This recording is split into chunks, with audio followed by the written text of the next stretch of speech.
Buongiorno e benvenuti con il notiziario di Telefriuli. In apertura del nostro telegiornale, una notizia dell'ultima ora: una donna è precipitata nel gruppo del Montasio, parliamo di Alpi Giulia, e poco dopo le 10:30 sul posto stanno intervenendo in questi minuti il soccorso alpino, la Guardia di Finanza e l'elisoccorso per recuperare il corpo. Notizie sono ancora frammentarie, se ci saranno aggiornamenti ve ne daremo nel corso del nostro notiziario. Parliamo ora dell'andamento dei contagi in Friuli Venezia Giulia, che preoccupa sempre di più, con le prime ricadute anche sull'occupazione negli ospedali dei posti letto. In base al monitoraggio settimanale del Ministero della Salute sono la provincia autonoma di Bolzano con valore di 101,7, seguita dal Friuli Venezia Giulia 96,5 con valore quasi al doppio rispetto alla precedente settimana, e il Veneto al 61,4, le tre regioni con il valore maggiore dell'incidenza dei casi di Covid ogni 100.000 abitanti. Tra le cause anche il diffondersi del virus a seguito dei cortei no Green Pass che si susseguono nella nostra regione. A Trieste il sindaco di Piazza ha annunciato un'ordinanza prefettizia per interdire le mobilitazioni in Piazza Unità, e altrettanto è pronto a farlo anche il sindaco di Udine, Fontanini, come sentirete questa intervista alla nostra redazione. Sindaco Fontanini, continuano i cortei anche a Udine. Il sindaco omologo suo, Trieste, di Piazza, chiederà un'ordinanza prefettizia per impedire le manifestazioni in Piazza Unità. Voi siete pronti a fare altrettanto a Udine? Sì, anche noi pensiamo di adottare la stessa misura, perché abbiamo visto che già il prefetto di Trieste ha impedito una manifestazione in Piazza Unità d'Italia a Trieste. Noi purtroppo vediamo queste persone arrivare sempre in Piazza Libertà. Piazza Libertà è una piazza proprio piccola, molto complicata, e quindi la presenza di tante persone che stanno molto vicine una all'altra rischia di aumentare il contagio. Io non sono contro le manifestazioni, la libertà di manifestazione è un diritto, però si può fare in altre parti della città e non entrare nel centro storico, dove tra l'altro si creano problemi anche ai commercianti, a chi svolge attività commerciali in quelle ore, e che si vedono tra l'altro bloccati perché questa massa di persone crea difficoltà. È preoccupato per l'andamento dei contagi? Ha paura che si finisca come Trieste?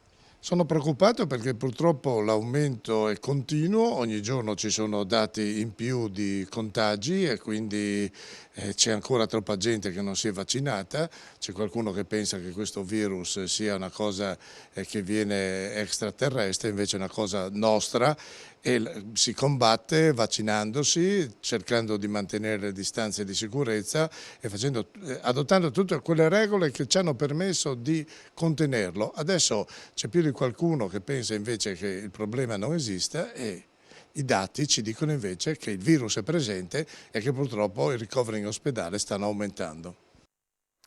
Aumentano anche pazienti in terapia intensiva a Udine, che sono 8, 1 su 4 è anziano ed è vaccinato. Urgente la terza dose, afferma il primario Flavio Bassi, perché l'effetto del vaccino sta venendo meno rispetto all'anno scorso. Comunque la situazione è meno tragica grazie all'immunizzazione. Nel 2020 i posti occupati nello stesso periodo erano più del doppio. Sentiamolo. Dottor Bassi, quante sono le persone ricoverate in terapia intensiva a Udine? A oggi abbiamo 8 pazienti ricoverati. Percentuale tra vaccinati e non vaccinati? Siamo sul 25% di pazienti vaccinati rispetto ai 75% di non vaccinati. Allo stesso giorno di oggi, un anno fa avevamo 19 pazienti in terapia intensiva, mentre oggi appunto ne abbiamo 8, quindi questo fa molto ben sperare. C'è un nuovo fenomeno che si sta evidenziando ultimamente? Ma stiamo notando un aumento dell'età media dei pazienti in terapia intensiva, soprattutto legati al fatto che i pazienti più anziani, quindi sopra i 75-80 anni, vaccinati all'inizio dell'anno, stanno probabilmente perdendo la loro immunità. Quindi è necessario vaccinare per la terza dose. Le varie manifestazioni di piazza, il fatto di trovarsi anche in un territorio di confine, possono incidere anche nelle prossime giornate per quanto riguarda l'incremento degli ospedalizzati? Sicuramente incide in senso peggiorativo, perché manifestazioni vuol dire assembramento, vuol dire forse anche proteggersi poco, usare poco la mascherina e quindi aumentare il rischio di contagio.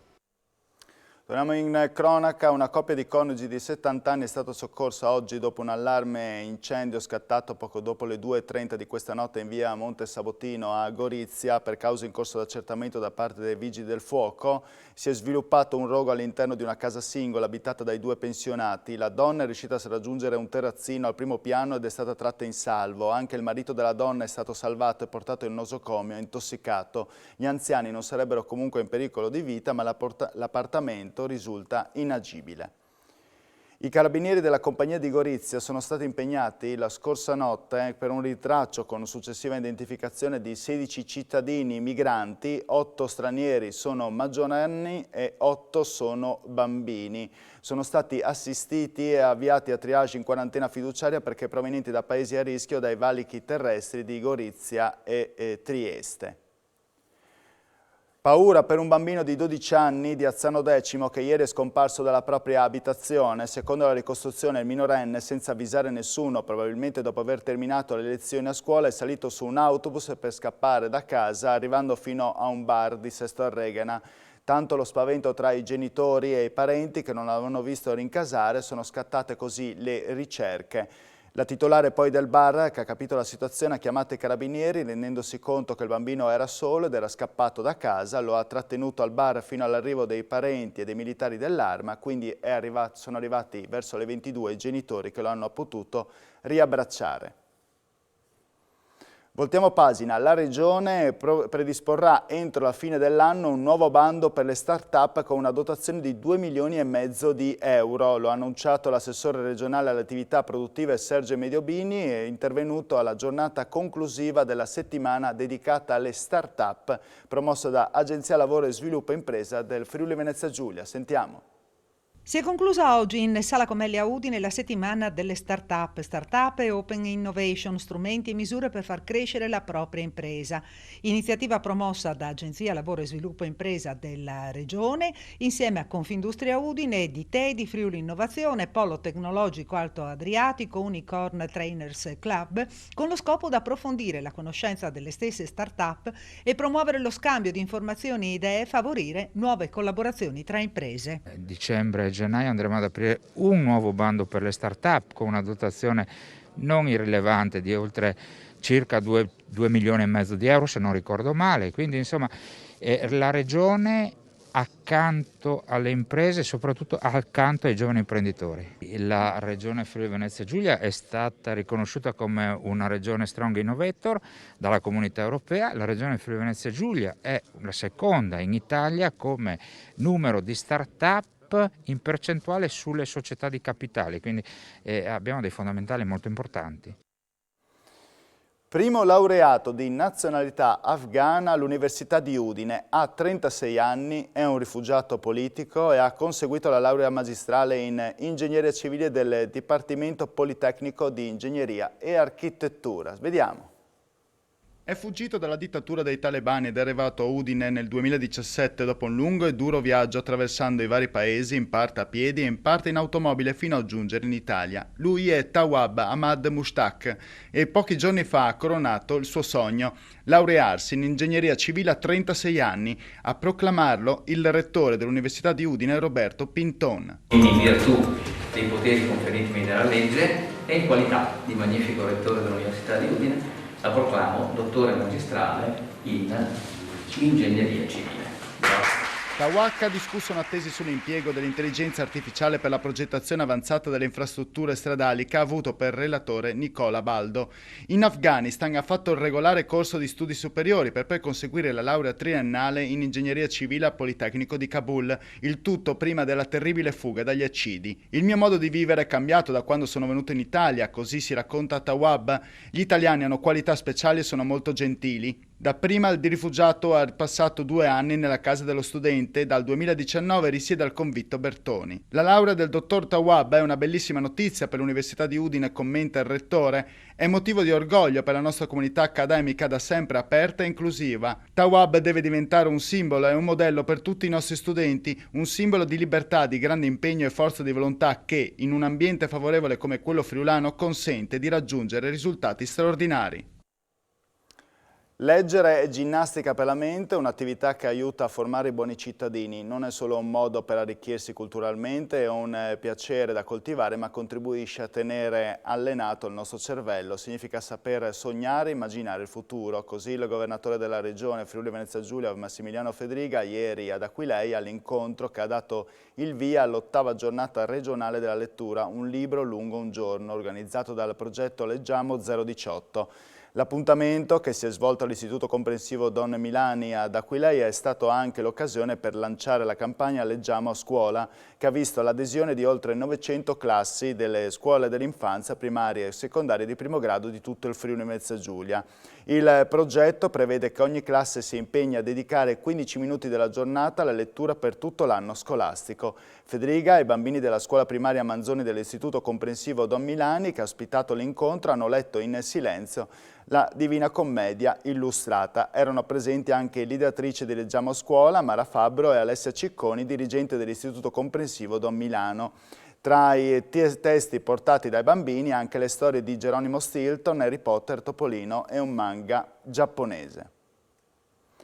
La mostra di Casa Cavazzini nell'ultimo fine settimana ha richiamato oltre 1 migliaio di visitatori, tra i quali anche diversi stranieri. Il comune di Udine ha avviato in questi giorni una campagna di promozione della importante rassegna a livello nazionale. Vediamo. Il Comune di Udine ha avviato una campagna su tutto il territorio nazionale per promuovere la mostra La Forma dell'Infinito, che nello scorso fine settimana ha richiamato oltre 1 migliaio di visitatori. Adesso è partita la grande promozione a livello nazionale, quindi contiamo, visto che la mostra poi durerà circa 6 mesi, andrà avanti fino al 27 di marzo, che anche i pacchetti turistici che sono stati organizzati dagli alberghi, dai commercianti, per proporre anche un'offerta turistica adeguata, per cui chi vorrà venire a Udine e in Friuli potrà anche godere di questa splendida mostra, ma anche nel contempo godere di questa splendida città. E noi abbiamo già flussi di tanti turisti austriaci, ma naturalmente, come dicevo, per il momento, essendo appena partita la mostra, è chiaro che il ritorno è più a livello locale di turisti, ma senz'altro, come dicevo, la pubblicità che è stata fatta sui più grandi media nazionali, noi contiamo che ci dia grandi riscontri, soprattutto poi durante le festività natalizie. Non ci sono altre notizie, io vi ringrazio per la vostra cortese e fedele attenzione, vi auguro buon pranzo, ci vediamo questa sera alle ore 19 sempre con il notiziario di Telefriuli, arrivederci.